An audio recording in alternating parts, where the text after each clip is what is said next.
All right, so ready for a deep dive into something pretty unique.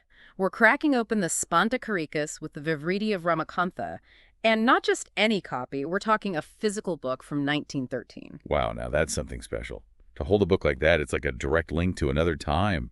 Those scholars back in early 20th century Kashmir. I know, right? And it's part of this whole Kashmir series of texts and studies. What's the deal with that? Think of it like a passion project for preserving ancient wisdom. That's what this series is all about. Mm. Lots of focus on texts from the Kashmir region, and many of them, they offer these amazing glimpses into different Indian philosophies. Okay, so this Spanda Karikas, just the title sounds intriguing. What's it all about?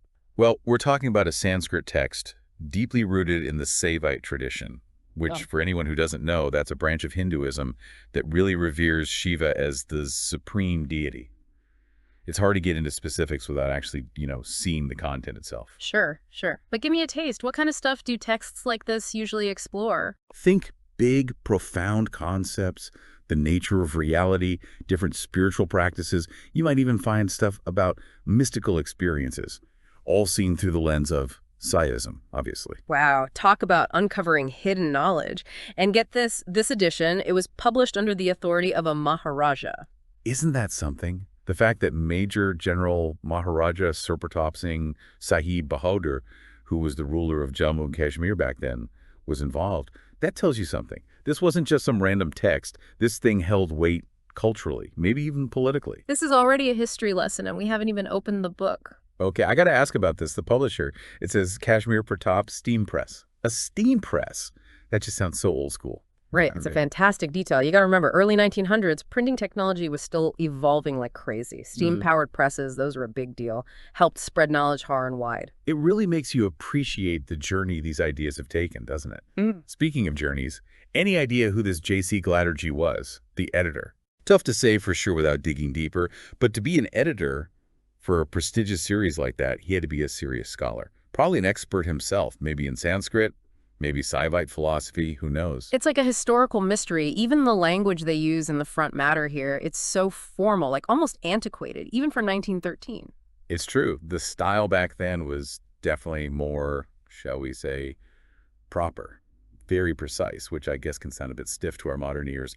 But hey, it's a good reminder that language, it evolves right alongside our culture. So we've got this incredible book steeped in history, but the burning question is what secrets are hiding inside the Spanda Karikas itself. Now that, my friend, is the million-dollar question. What do you picture when you think about what we might find in those pages? Oh, I'm picturing epic tales, gods and goddesses, maybe some secret teachings about the universe. Who knows? What's your best guess? Could be any of that. Saivite texts, they're incredibly diverse.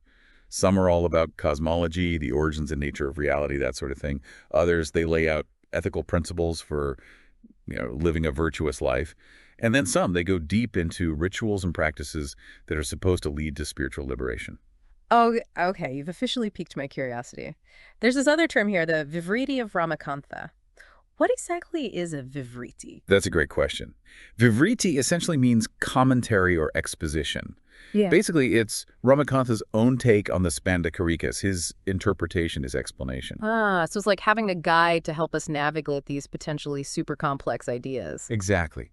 Think of it as a window into how people studied and debated these texts, even centuries ago. That's amazing. We get the original Spanda Karikas and this extra layer of understanding from Ramakantha. It's like a 2-for-1 deal on ancient wisdom. It really is. It highlights this whole tradition of scholarship and debate that surrounds these texts, keeps them alive and relevant even today. This is already so fascinating. What are some of the core ideas within Saivism? I have to admit, I'm not super familiar. Well, one of the biggies is this concept of consciousness, but not just as something we have, more like the very foundation of reality itself. Okay, now that's pretty mind-blowing. So it's not just about, like, the physical world around us, but something, like, deeper. Exactly. And in Saivism, Shiva isn't just some dude with a trident hanging out at a mountaintop, Shiva represents this universal consciousness that's like woven into everything. Wow, okay. And how does that tie into this Spanda Karikas? Is there a connection? Oh, there definitely is. You see, Spanda itself is a super important concept in Kashmir Saivism. It refers to, how do I put it, like a divine vibration, this pulsating energy that's behind everything that exists. So Spanda is like this fundamental energy that's everywhere in everything. You got it. It's the creative force of the universe. Everything emerges from it. Everything eventually goes back to it. That's a pretty amazing way to think about the universe. I'm starting to see why you were so excited about this deep dive. Okay, so we've got this idea of universal consciousness. We've got this spanda, this divine vibration. How does this all connect to what we might actually find in the Spanda Karikas itself? It's all connected. Now, we can't know for sure without actually reading it, but texts like the Spanda Karikas, they often explore these very concepts in detail. They might offer insights into, the true nature of Spanda, how it works, what it means for us in our understanding of, the universe and everything. Okay, now you're really making me want to read this thing. So how might Ramakantha's commentary, the Vivriti, add to our understanding of this Spanda concept? Well, remember, these texts, they were often written in very poetic, symbolic language. Ramakantha's commentary, it could be crucial for us to, unpack those symbols and make the text more, accessible, even centuries later. It's like having a direct line to these ancient thinkers with Ramakantha there to, translate and explain everything along the way. Absolutely. And what's really fascinating is that his commentary might not just, clarify the original text. He might offer his own unique insights and interpretations, too. See, that's what I love about exploring these old texts. There's always something new to uncover, even within the interpretations themselves. It's like having a conversation across centuries. It's incredible to think these ideas have been passed down for so long. What initially drew you to all of this, by the way? Was it Saivism itself, Sanskrit, ancient printing presses? It really is like falling down a rabbit hole. Mm-hmm. I started out fascinated by Eastern philosophy in general, just all these different ways of seeing the world, the focus on consciousness, the interconnectedness of everything. Yeah. But then Saivism, with its mythology and the philosophy, the practices, it just, it captivated me. I can see why it's such a different perspective. And Yeah. Sanskrit, it always seems so, mysterious. Like it's full of all this hidden meaning. Well, it's complex, that's for sure. Right. Often called the sacred language, and not for nothing. But that complexity is part of what makes it so beautiful.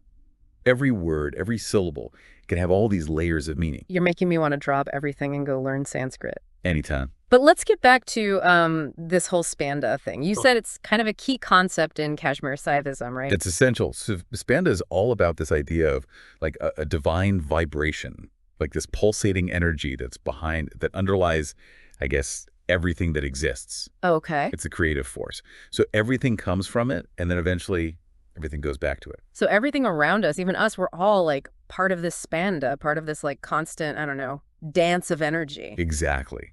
It's a beautiful way to see the universe, don't you think? This interconnected web of energy and consciousness, all stemming from this one primal vibration. It is. It is. And the Spanda Karikas, like the name suggests, this book probably really digs deep into all of this, right? Well, most likely, yeah. Yeah. It's in the name. Mind-blowing. So, okay, what about Ramakantha's commentary then? How do you think he might add to our understanding of Spanda? Well, I think we've established that these ancient texts, they can be, a little dense sometimes. A little. Full of symbolism and what have you. Right. Ramakantha's Vivriti, it could be the key for us to actually grasp what's going on. Yeah. Imagine him as, a translator, Mhm. bridging that gap between these ancient ideas and, us. It's like we've got a direct line to those philosophers from all those centuries ago. Precisely. And what's cool, and I think we touched on this before, but Ramakantha might not just be explaining the original text. He might offer, his own interpretations, his own insights. See, that's what I love about all of this, about these old texts. It's not just one static thing. There are all these layers, There's always more to uncover. Now, in this last section, I really want to get into the nitty-gritty of the Spanda Karikas, what kind of knowledge, what kind of wisdom might it hold, particularly when it comes to this Spanda concept. You got it. Let's dive into some potential insights right after this.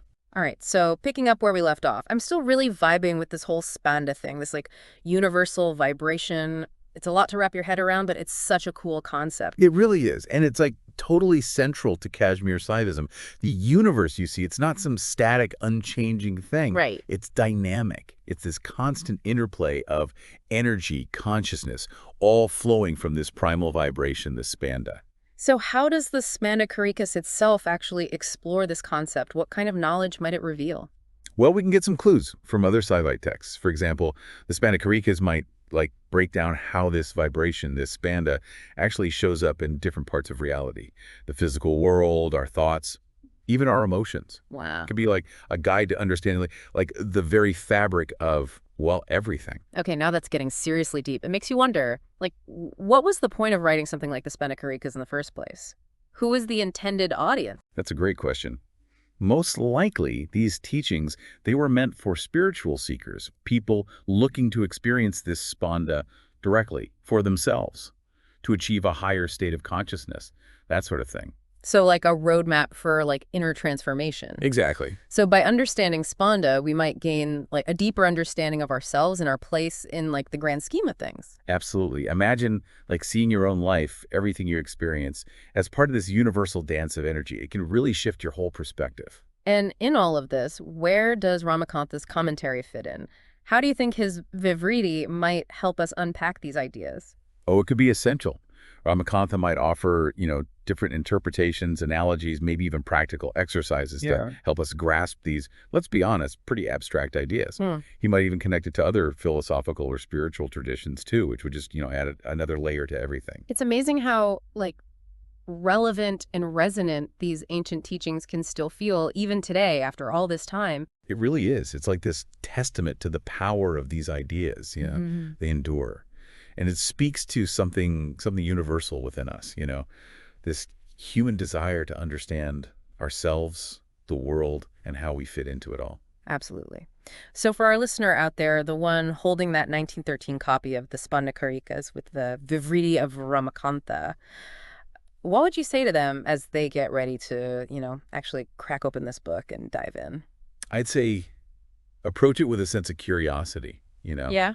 an open mind. Don't go in with any like preconceived notions about what it should be. Yeah. Just like be open to the journey. You might be surprised what insights you uncover, not just in the text itself, but within yourself. What a fantastic note to end on. This whole deep dive has been incredible. I feel like we've just like scratched the surface of the Spanda Karikas and this whole world of Saivite That's philosophy. for sure. But hey, that's the beauty of it, right? The journey's just beginning, and there's always more to explore. Couldn't agree more.